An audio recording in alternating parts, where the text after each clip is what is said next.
इस वीडियो के अंदर हम समझेंगे prepositional expression in spite of despite वाले स्ट्रक्चर को।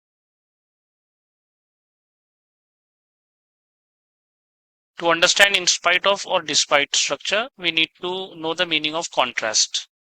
हमको ये स्ट्रक्चर समझने से पहले कॉन्ट्रास्ट का मीनिंग समझना होगा। चलिए देखते हैं। Contrast means a great difference between two or more things, which is clear when you compare them. चलिए एक एग्जाम्पल से हम इस पॉइंट को समझते हैं। He was tired. ठीक है, एक सिचुएशन यहाँ दी गई है। जब कोई आदमी टायर्ड होता है, थका हुआ होता है, तो वो आमतौर से क्या करता है? या तो वो रेस्ट करेगा या सो जाएगा।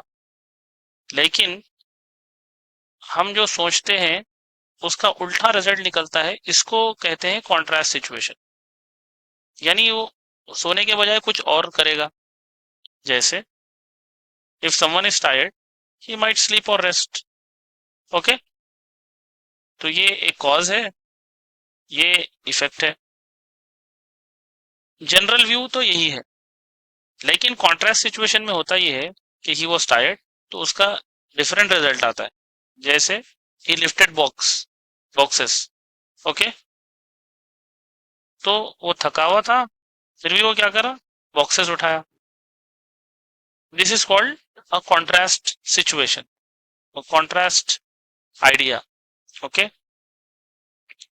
इफेक्ट और रिजल्ट इज कंप्लीटली डिफरेंट। जैसे हम सोचते हैं उससे डिफरेंट होता है। वही सिचुएशन को रिपीट किया गया है। ओके, इसी को कॉन्ट्रास्ट सिचुएशन या आइडिया कहते हैं। अब इंस्पाइट और डिस्पाइट दोनों एक ही तरीके से काम करते हैं। तो जो भी एग्जाम में आपको सेंटेंसेस देगा, ऐसे ही कॉन्ट्रास्ट सिचुएशन देगा वो, और यहाँ पे आपको कंबाइन करने के लिए कहेगा इंस्पाइट या डिस्पाइट, इंस्पाइट ऑफ या डिस्पाइट। अक्सर स्टूडेंट कंफ्यूज होते हैं कि डिस्पाइट के साथ ऑफ लगता है या नहीं लगता है। नहीं, सिर्फ डिस्पाइट के साथ डिस्पाइट ही होता है, इंस्पाइट के साथ ऑफ आता है। ओके, तो इंस्पाइट ऑफ डिस्पाइट किसके साथ जाएगा? कॉज के साथ जाएगा। जो कॉज जो पहला काम होता है या जो रीजन बनता है और उसका एक रिजल्ट निकलता है, तो हम उसको कहते हैं कॉज, राइट। तो इंस्पाइट ऑफ कॉज के साथ लगाएंगे, और जब लगाएंगे तो कुछ चेंजेस आएंगे। क्या करना होगा हमको? Remove subject and helping verb. यहाँ पे हेल्पिंग वर्ब है और ये सब्जेक्ट है, इस दोनों को रिमूव करना होगा और उसकी प्लेस पे इंस्पाइट ऑफ लिखना होगा। राइट, इंस्पाइट ऑफ या डिस्पाइट। इंस्पाइट ऑफ हम लिख चुके हैं।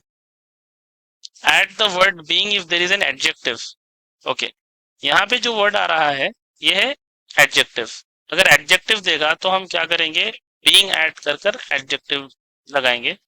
Being tired, write the effect sentence as it is. और जो दूसरा वाला इफेक्ट सेंटेंस है उसको एज इट इज लिखेंगे, उसके अंदर कोई चेंजेस नहीं लाएंगे।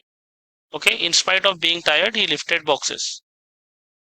Note you can flip the clauses. तो हम ये जो डिपेंडेंट इंडिपेंडेंट क्लॉज है हम उसको पहले लिखेंगे और ये डिपेंडेंट क्लॉज है इसको बाद में लिखेंगे। ऐसा फ्लिप कर सकते हैं आप, इस हिस्से को यहाँ पर और इस हिस्से को यहाँ पर।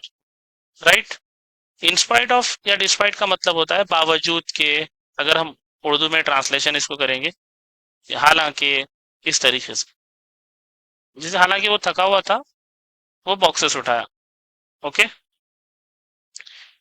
If in spite of is written at second part don't put comma. Okay, हम ये कॉमा नहीं डालेंगे अगर हम ये इंस्पाइट ऑफ वाले हिस्से को सेकंड पार्ट में लिख रहे होंगे तो।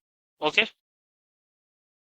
so in spite of or despite have similar meaning, they show a contrast between two things or two situations, right? अब आगे बढ़ते हैं।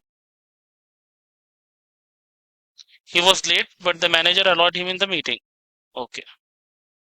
जब हम इसको in spite of लगाएंगे तो दूसरे जो कंजंक्शंस होंगे बट, वो ड्रॉप हो जाएंगे। बट है, दो है। ओके, अब ये काम आपको करना है।